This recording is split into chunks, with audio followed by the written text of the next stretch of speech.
오늘 주무시는 예수님이라는 제목으로 말씀을 나누려고 합니다.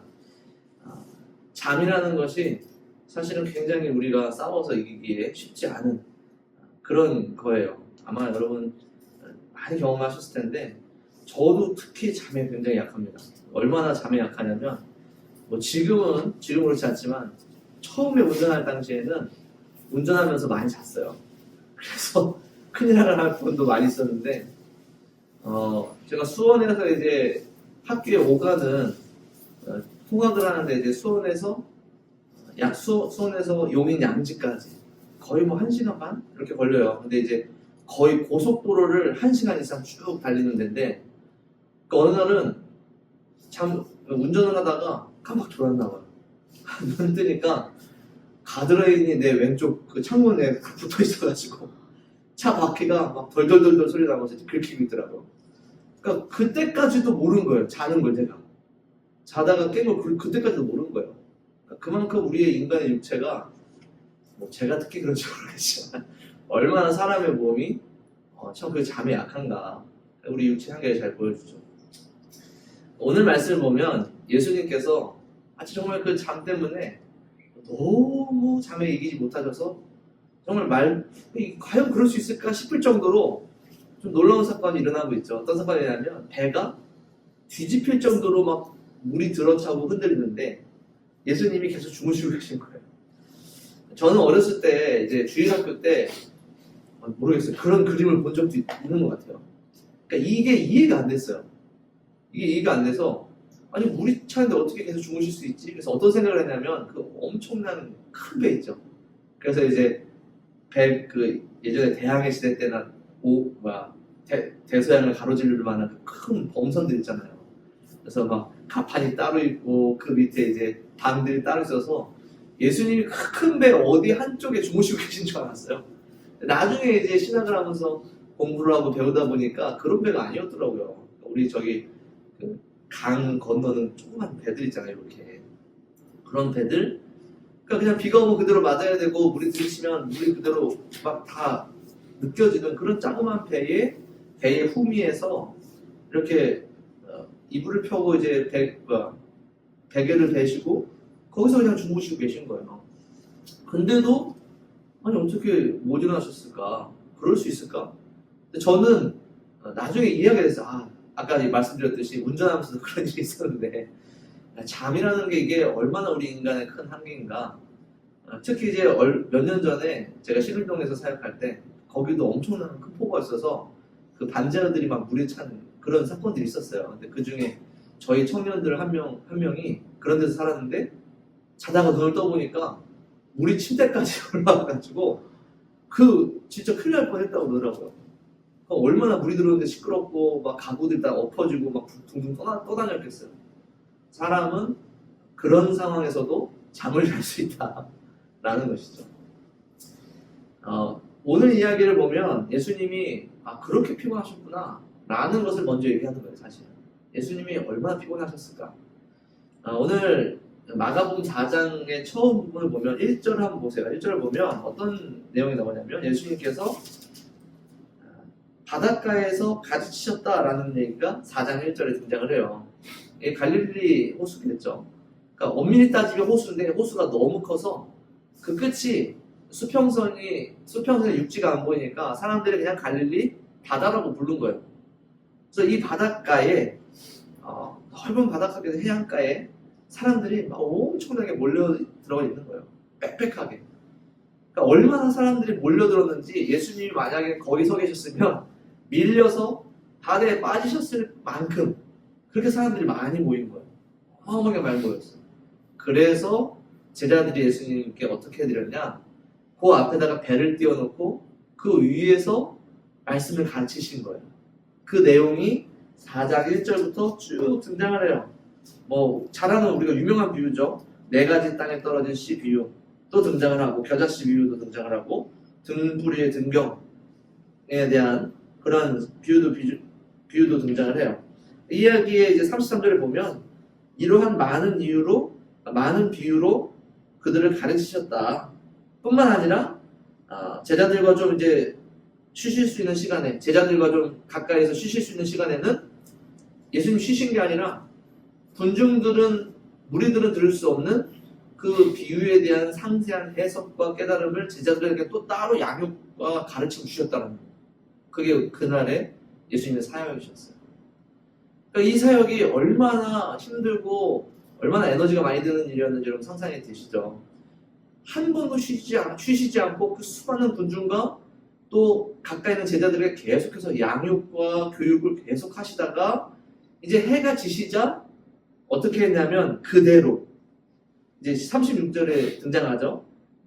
그들이 무리를 떠나 예수를 배에 계신 그대로 바다 건너편으로 출발하자.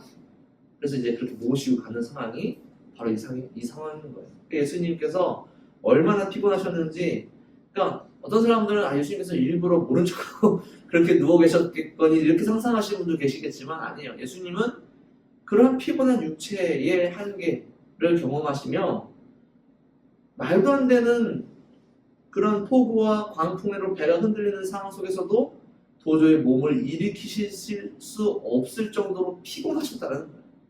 그게 오늘 본문에서 처음으로 우리에게 전하는 내용이라는 것이죠. 예수님은 진짜 사람의 몸을 입고 계셨다는 거예요. 진짜 사람의 몸을 입고 계셔서 우리가 상상한 대로 예수님은 신이시니까 하나님이시니까 물론 그런 엄청난 피곤이 닥쳐올 수 있지만 전능하신 분이 굳이 그러한 피로를 뭐하러 경험하셔? 그걸 뭐하러 느끼셔? 그냥 명령을 하시든 아니면 그게 조금 제자들 보기 부끄러우시면 제자들 들리지 않게 마음속으로 피로야 물러가라 라고 하면 오는 피로가 물러가실 텐데 이게 그럴 수 있을까라고 생각할 수 있죠. 그러나 그렇지 않다는 거예요. 예수님께서는 온전한 사람을 몸을 입으셨고 그 육체로 인간의 모든 한계와 육체의 아픔을 또 그 모든 시험을 온전히 경험하시다. 온전히.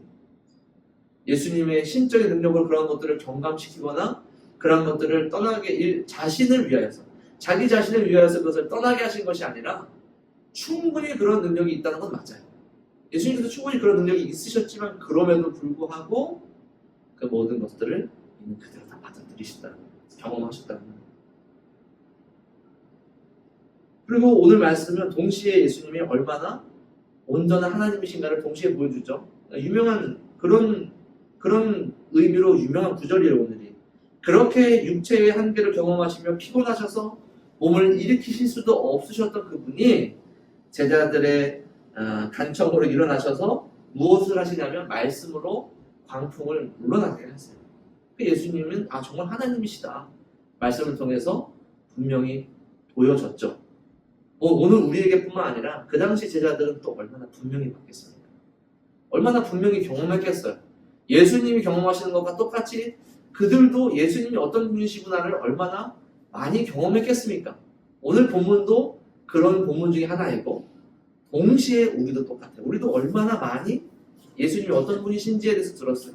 우리가 이번 주에도 함께 양육하면서 같은 내용 두 개, 예수님은 사람이시자 인간이다, 이 내용을 얼마나 반복해서 좀 지겹도록 계속 들었어요. 우리도 잘 알아요.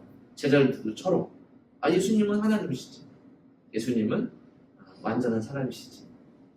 라는 걸 안단 말이에요. 그렇다면 이것이 우리에게 알에 대한 그냥 예수님이 어떤 분이시구나 라는 것을 아는 것에서 만족하고 끝날 수 있는 그러한 내용을 다루고 있는가? 그냥 신학적으로 오늘 본문이 그래 이걸 보니까 예수님 이런 분이야 그렇게 그냥 검증하고 넘어가는 부분인가? 그래서 오늘 우리의 신앙생활도 예수님이 어떤 분이신지를 신학적으로 알면 그것으로 충분한가? 그렇지 않다라는 거예요. 오늘 본문은 그걸 너무나도 분명히 보여주고 있어요. 제자들에게 예수님이 어떤 분이신지를 스스로 보여주셨음에도 불구하고 우리가 목요일날 했나요? 금요일날 뭐였나요? 금요일날 나눴듯이 3년이라는 짧지 않은 기간 동안 예수님이 본인의 성품과 본인의 존재를 제자들에게 계속해서 보여줬는데도 불구하고 똑같은 문제가 제자들에게 일어나고 있다는 거예요. 그리고 그 문제는 오늘 우리에게 동일하게 일어나고 있어요. 어떤 문제냐? 첫 번째, 예수님의 인성을 잘 이해하지 못하는 거예요. 예수님이 정말 사람이라는 사실을 알긴 아는데 그것을 정말 제대로 이해하고 있는가? 예수님을 사람이시긴 사람이지만 아까도 얘기했던 것처럼 아예 하나님이신데 나는 뒷말이 붙고 있지 않은가라는 거예요. 이게 무슨 얘기냐? 오늘 제자들 자세히 보면 제자들이 예수님께 나아가서 뭐라고 얘기하는지 한번 보세요. 39절에 보니까 38절에 보니까 선생이여 우리가 죽게 된 것을 돌보지 아니하시나이까? 라고 얘기하고 있죠. 이게 마태복음과 누가복음에는 똑같은 사건을 기록하고 있는데 좀 뉘앙스가 달라요. 그냥 있는 그대로 예수님 저희가 위험에 처했으니 구해주십시오. 그런 문장으로 이제 표현됐다면 마가복음은 조금 더 생생하게 그 당시의 상황을 표현하고 있어요. 이 뉘앙스를 보면 어떤 뉘앙스인 것 같아요?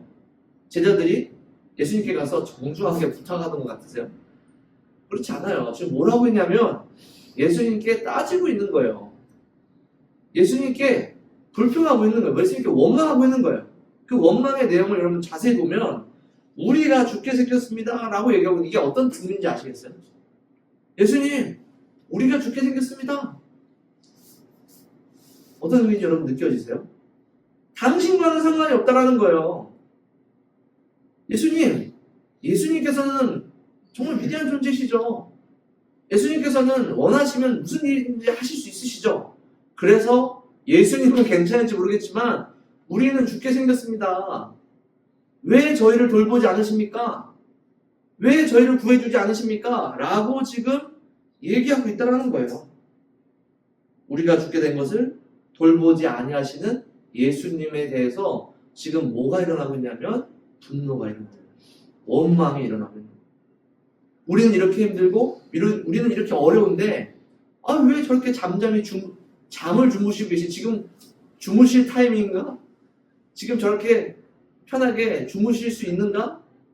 라는 거죠. 쟤는 이해가 안 되는 거예요. 왜 못 깨어나시지? 왜 저러시지?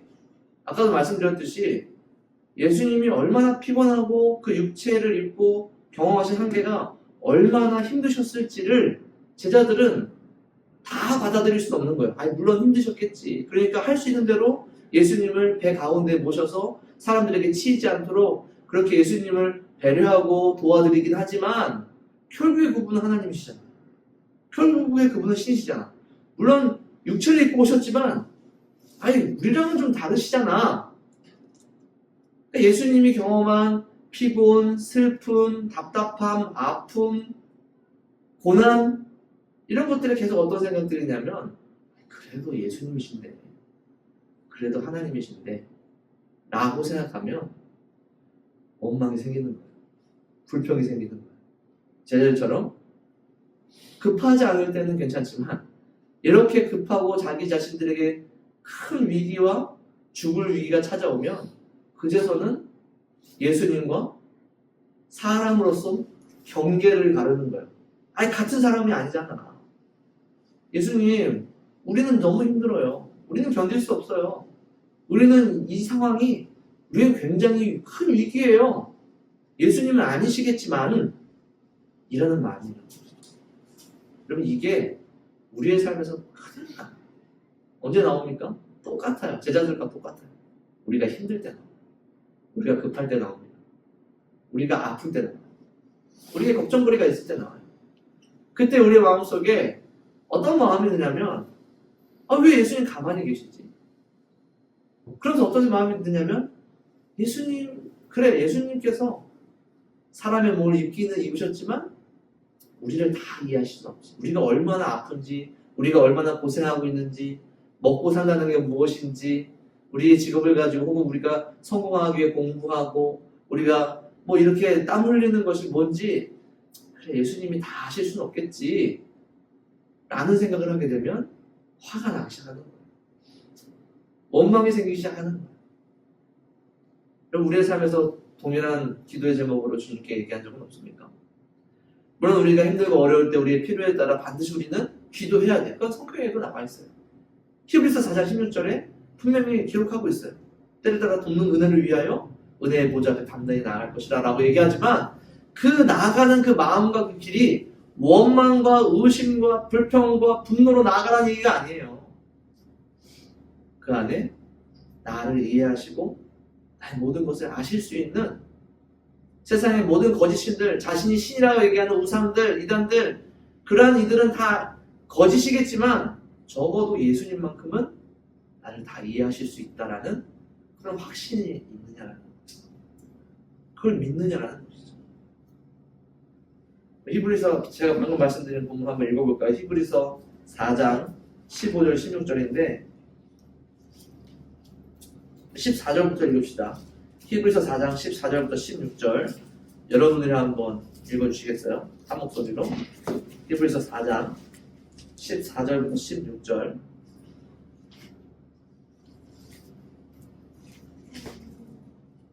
찾으시면 읽어보시죠.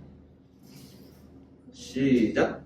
그러므로 우리에게 큰 대가문에 계시니 승천하시니 곧 하나님 아들 예수시라. 우리가 믿는 우리를 굳게 잡을지어다. 우리에게 있는 대제사장은 우리의 약함을 동정하지 못하시리가 아니요 모든 일에 우리와 똑같이 시험을 받으시니로되 죄는 없으시니라. 그러므로 우리는 긍휼하심을 받고 때를 따라 돕는 은혜를 얻기 위하여 은혜의 보좌 앞에 담대히 나아갈 것입니다. 아멘. 사실 저는 이 말씀이 참 뭐 말씀은 틀림이 없지만 정말 틀림이 없다면 이 말씀은 하나님께서 우리를 향한 사랑과 긍휼을 또 한 번 나타나시는 말씀이에요. 왜냐하면 15절에 보니까 우리 모든 일에 우리와 똑같이 시험을 받으셨다고 하는데 전 사실 이 말씀에 동의할 수가 없어요. 사실 예수님은 우리와 똑같이 시험을 받으신 분은 아니죠. 우리보다 더 큰 시험을 받으신 분이에요. 사실 우리가 경험할 필요 없는, 우리는 그러한 고난과 우리의 시험이 우리의 것은 아니라고 생각하죠. 그런데 예수님은 그러한 시험도 받으셨다. 우리보다 더한, 사실은 이렇게 쓰여져 있어야 됐다고 생각을 해요. 모든 일에 우리보다 더한 시험을 받으셨을 때, 그러나 이 부분도 참 얼마나 우리를 향하여서 공감하시고 우리를 이해하시는 말씀인지, 우리와 똑같이 시험을 받으셨다. 물론 인간의 몸으로서 똑같은 시험을 받으셨다라는 표현이겠지만 저 얼마든지 생색을 낼 수도 있겠다라고 생각하는 부분이에요. 저 같으면 얼마나 생색을 냈을까 생각을 해요. 내가 너희들을 위해서 너희들을 경험해보지 못한 이런저런 고난들을 내가 더 경험해봤다. 그래 어떻게 나한테 원망할 수 있니? 라고 얘기하셔도 충분히 가능하신데도 그렇게 얘기하지 않으셨다는 거죠. 우리가 기억해야 될 것은 예수님은 정말 사람이셨다는 거예요. 정말 사람이셔서 성경에 등장하는 모든 이야기와 사건과 예수님의 사역설 속에 그 어느 것 하나 자기 자신의 고난과 고통을 위하여 능력을 사용하시지 않으시고, 하실 수 있으셨지만 시험 받으실 때도 자기 자신을 위해서 돌을 떡으로 만들지 않으셨잖아요. 얼마든지 그래도 되셨잖아요. 그렇게 하지 않으셨다는 거예요. 우리와 똑같은 인간으로서 모든 고난과 사역을 감당하시기 위해, 왜냐하면 그것이 훼손되면 우리의 대표가 되실 수 없거든. 만약 사단의 시험으로 그 돌 덩어리를, 떡 덩어리를 만드셔서 먹으셨다면 물론 겉으로 볼 때는 아무 문제가 없어 보이지만 우리의 대표가 되실 수 없다라는 거예요. 그래 맞아. 예수님은 우리랑 다르신 분이잖아요. 역시 다르시잖아. 자신의 고통과 시험 앞에서 그분의 능력으로 얼마든지 승리하시고 이겨내실 수 있는 분이시잖아. 예수님 그렇게 하시지 않으시고 그분의 능력과 그분의 기적들을 보십시오. 항상 병자들을 위해서, 죄인들을 위해서, 고난받는 이들을 위해서, 자기 백성을 위하여서 사용하셔서 자기의 삶으로는 온전한 인간이시되 타인에게는 살아계신 하나님으로 다가가셨던 분이 예수님이셨다는 것을 오늘 우리는 말씀을 통해 확인할 수 있다는 것이죠. 이걸 우리가 온전히 믿게 되면 무엇이 강화해지느냐? 예수님을 향한 사랑이 더욱더 단단해진다는 거예요. 예수님을 사랑할 수 있다는 거예요. 예수님을 사랑할 수밖에 없다는 것이죠. 예수님이 우리를 사랑하신 그 사랑이 얼마나 큰지, 그분이 온전한 사람이 되셔서 온전한 사람으로 평생을 사셨고 온전한 사람으로 부활하신 그분이시기에 우리는 그분을 사랑할 수밖에 없다는 것이죠. 여러분들의 삶에서 그러한 순간들이 분명히 있을 거예요. 원망하게 되는 순간, 불평하게 되는 순간, 그때는 꼭 기억하십시오. 예수님도 온전한 사람이셨지. 자기 자신을 위하여서, 당신을 위하여서 얼마든지 그것을 피해 가실 수 있고 또 경감시키실 수 있고 얼마든지 없이 하실 수 있으시지만 그분이 그 모든 것을 있는 그대로 경험하시되 겪으시되 죄가 없으신 온전하신 사람이신 이유는 오로지 나를 사랑하셨기 때문이구나.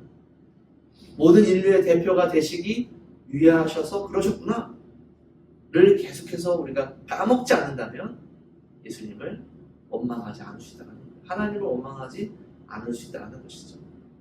그 문제에 대해서 오늘 본문은 제자들의 모습을 통해서 또 한 번 보여줍니다. 두 번째로는 우리가 이제 인성에 대해서 얘기했으니 신성에 대해서 얘기해야겠죠. 예수님께서는 온전한 하나님이셨다는 사실도 우리는 믿어야 된다는 거예요. 제자들에게도 동일한 것이 요구됐지만 오늘 본문은 뭘 보여주냐면 마지막을 보세요. 41절을 보면 예수님이 스스로 완전한 하나님이심을 정말 부인할 수 없이 보여줬는데도 불구하고 41절에 보니까 그들은 온전히 받아들이지는 못하는 것 같아요. 그들이 심히 두려워하여 서로 말하되 그가 누구이기에 바람과 바다도 순종하는가 하였더라. 여러분 이 말씀을 보면 오늘 우리의 문제에도 동일하구나라는 것을 깨달을 수 있어요. 우리가 삶에서 방금도 얘기했지만 우리에게 닥치는 여러 가지 어려움과 또 고난들을 경험할 때 예수님이 온전한 사람이셨다라는 것을 기억하지 못하면 예수님을 향하여서 분노하게 되고 원망하게 된다고 했죠. 동시에 그분이 온전한 하나님이시다라는 것을 기억하지 못하면 어떻게 되느냐면 제자들처럼 의심하게 된다는 거예요. 그래서 우리가 예수님의 인성을 기억하는 것은 우리와 예수님을 향한 우리의 사랑과 관계가 되어 있다면 예수님의 온전한 하나님 되심을 기억하는 것은 뭐와 관련이 되냐면 예수님을 향한 우리의 믿음과 관련이 되어 있다. 어떤 믿음이냐? 오늘 예수님이 하나님이시라는 믿음은 어떤 믿음이냐? 그분이 천지를 창조하셨다는 믿음. 예수님이 천지를 창조하셨다는 믿음은 동시에 어떤 말이냐? 예수님이 모든 피조 세계를 다스리고 계시는 왕이다라는 거예요. 예수님이 그걸 보여주신 거예요. 이 오늘 이야기에서 좀 제일 억울한 존재가 있어요. 누구냐면 바람이에요, 바람. 왜 그러냐면 예수님께서 39절을 보세요. 예수님께서 깨어 바람을 꾸짖으셨다라고 얘기하고 있어요. 저 같으면 일어나서 제자들을 꾸짖었어요. 어찌 너희들 이렇게 믿음이 없느냐? 물론 예수님 그런 말씀하셨지만 예수님께서 일어나자마자 가장 먼저 제자들을 꾸짖을 만한데 예수님이 일어나시자마자 뭘 하셨냐면 바람을 꾸짖으셨어요. 바람이 정말 잘못을 했느냐? 여러분 잘못이라는 것은 의도와 목적이 있어야 되죠. 그래서 바람은 그런 존재가 아니에요. 무생물이잖아요. 생명체가 아니잖아요. 그러니까 바람은 사실은 잘못이 없어요. 예수님이 바람을 꾸짖으시는 이러한 행위는 무엇을 보여주시기 위함이다. 어떤 의도가 있다는 것을 여러분 아실 수 있을 거예요. 제자들에게 어떤 의도를 가지고 보여주신 거예요. 바람을 꾸짖는 장면.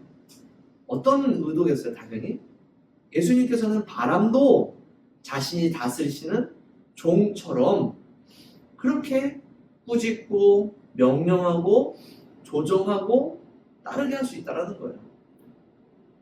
마치 바람이라는 존재를 창조한 창조주처럼, 창조하신 하나님처럼 그 모든 근원과 원리와 그의 인간은 알 수 없는 그 모든 것들을 알고 계셔서 사람은 바람이 어디서 오고 어디서 가는지 모르지만 물론 이제 학문적으로는 알지만 볼 수 없고 깨달을 수 없잖아요. 예수님은 아신다라는 거예요. 그 바람이 어디서 왔는지 어디로 가는지 무엇 때문에 생겼는지 그래서 그분의 말씀으로 명령하셔서 그 바람을 따르게 할 수 있는 살아계신 창조주 하나님이시다라는 것을 보여주고 계시는, 의도적으로 보여주고 계시는 것이죠. 믿음 있으라고 제자들에게 계속 믿음 있으라고 얘기하시는 제발 좀 믿음 있으라. 제발 좀 보고 깨달으라. 제발 좀 보고 너희 안에 믿음이 생겨라라고 계속해서 보여주고 계시는 것이죠. 그럼에도 불구하고 제자들은 예수님의 하나님 되심을 온전히 받아들일 수 없었기 때문에 계속해서 의심하는 거예요. 아, 과연 가능할까? 야, 눈으로는 일어났는데 이게 어떻게 가능했을까? 저가 누구시기에 아직 깨닫지 못한 거예요. 저가 하나님이시구나 를 고백할 수 없는 거예요. 그래서 이 모든 것들을 그분의 명령으로 마음대로 다스리실 수 있구나라는 것을 고백할 수 없다는 것이죠. 여러분, 이 문제가 오늘 우리에게 동일하게 일어난다는 거예요. 예수님께서는 절대 부인할 수 없는 가장 강력한 증거를 오늘 우리에게도 보여주셨어요. 오늘 우리에게도 그 증거를 주셨어요. 제자들에게는, 이 순간에 제자들에게는 그분의 말씀을 따라 순종하는 바람을 보여주셨죠. 오늘 우리에게는 뭘 보여주셨습니까? 그분의 말씀에 따라 굴복하고 패배한 죽음을 보여주셨어요. 오늘 우리에게 보여주신 증거는 뭐냐면 죽음까지도 다스리시고 사망, 죄의 열매와 죄의 결과인 사망까지도 다스리시고 굴복시키시고 정복하시고 이기시는 존재로서의 예수님을 우리에게 보여주시며, 우리가 믿는 예수님, 그런 예수님, 우리가 정말 예수를 믿는다고 할 때 예수님이 이 땅에 오신 뿐만 아니라 죽음을 이기시고 부활하신 예수님을 믿잖아요. 정말 그것을 믿는다면 우리 안에 어떤 고백이 있는 거냐면, 아, 예수님은 죽음을 이기시고 또 죽음을 다스리시고 그것을 굴복시키신 살아계신 하나님이시구나 라는 것을, 그걸 고백하는 얘기라는 거예요. 그걸 고백하지 못하면, 그걸 믿지 못하면 우리의 입으로는 고백하고 있으나 우리의 마음으로, 우리의 감정으로 그것을 온전히 받아들이지 못하면 믿음이 흔들린다는 거예요.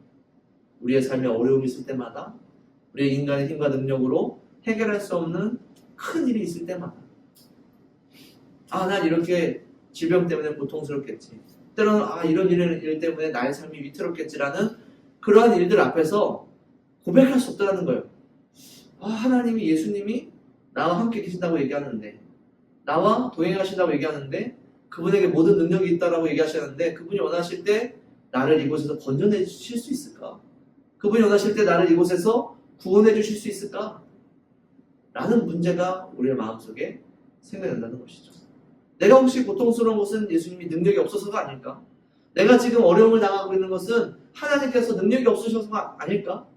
혹시 하나님이 계시긴 계시지만, 예수님이 실제로 계시긴 계셨지만, 야, 그분이 이 모든 것을 창조하신 주인이 아닐 수 있지 않을까? 라는 의심이 생긴다는 것이죠. 사랑하는 성도 여러분, 오늘 우리에게 필요한 것은 예수님이 온전한 사람이시고 온전한 하나님이셨다는 지식이 아니라 그것을 진짜로 믿고 고백하며 우리의 삶에서 열매를 맺을 수 있는 그런 참된 믿음이라는 사실을 기억하셨으면 좋겠어요. 우리들의 삶을 한번 돌아보시고 점검해 보세요. 힘들고 어려울 때, 우리의 육체가 피곤할 때 하나님 앞에, 예수님 앞에 짜증을 부린 적은 없는가? 원망을 한 적은 없는가? 예수님 왜 깨지 않으세요? 아니, 예수님 누구시길래 이런 일이 가능하신다고 하시지?